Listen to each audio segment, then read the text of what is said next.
Hey everybody, Ray here. I've been testing out these mesh base layer shirts from Brynje company.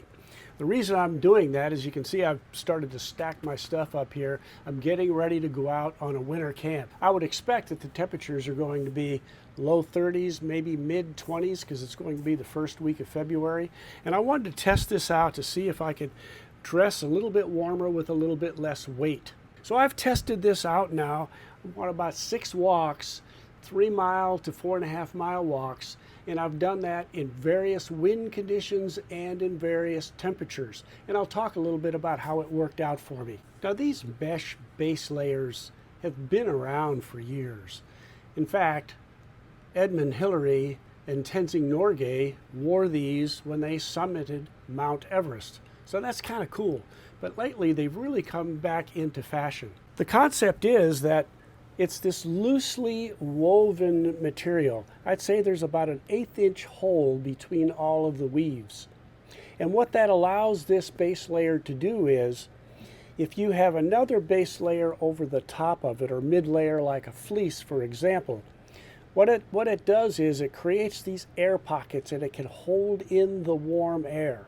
At the same time, because it's so loosely woven, moisture can wick off of your body very quickly and into those outer layers. So therefore, you're not going to sweat too much. And if you do get sweaty, it is easily controlled. Now, what I found is that this is the short sleeve version. And I could dramatically tell the difference between where my sleeve ended and the rest of my arm when I wore these. In fact, if I had to do this all over again, I would buy the long sleeve version. And typically what I would do is, for example, today I went out and I wore a light fleece that is sort of one of those patterned fleeces inside, but it's very lightweight, and I wore that over the mesh. Then I just wore a very light puffy over that. Now today, the temperature was, I think it was like 24 degrees, but the feel-like temperature was, I don't know, 11 or 12 degrees, something like that, because we had some wind gusts. The wind was about 9 miles an hour, 10 miles an hour. I'll put all that on the screen for you. And that's all I needed. I mean, this is a very light puffy. If you're familiar with it, this is the Ghost Whisperer by Mountain Hardwear. It's very light. On its own, it's probably good down to about 32 degrees if you're active and it's not too windy. Now, on a day like today, when you've only got a 9 or a 10 mile an hour wind and gusts up to 15 miles an hour, this can handle it. But typically, a puffy is not very good at stopping the wind. In that case, what I would do is I would wear a light shell over it.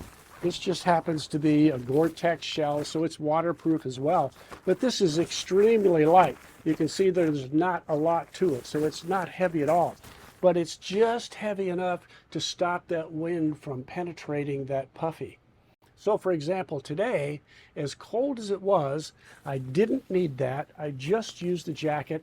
I was perfectly comfortable on a 4.5-mile walk. Before that, I went on a different walk. The temperature was higher, but the winds were much higher, with gusts up to over 30 miles an hour.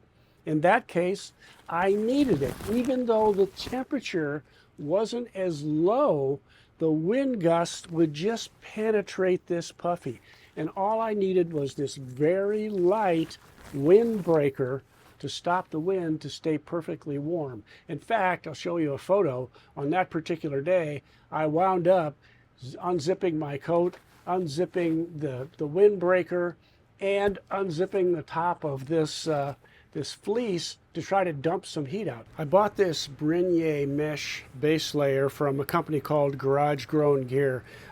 If you don't know of them, I've bought several things from them in the past. I think they have really good customer service.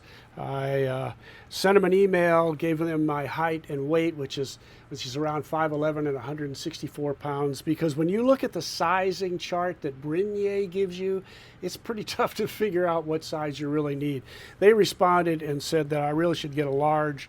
The large fits me just perfectly.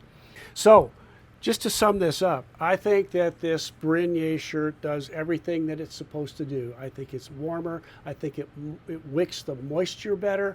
And if you want to dump the heat, the ability just to unzip a little bit and let that heat escape and cool you down right away works really, really well. I'm so excited to use this in a couple of weeks. And I'm also excited to be able to use this under a fleece when I'm sleeping, because it's going to be pretty cold when I sleep. So we'll see how much it helps me there. So, not much of a review, but I wanted to give you my opinion. I hope you enjoyed it. If you did, don't forget to leave me that thumbs up, and thanks for watching.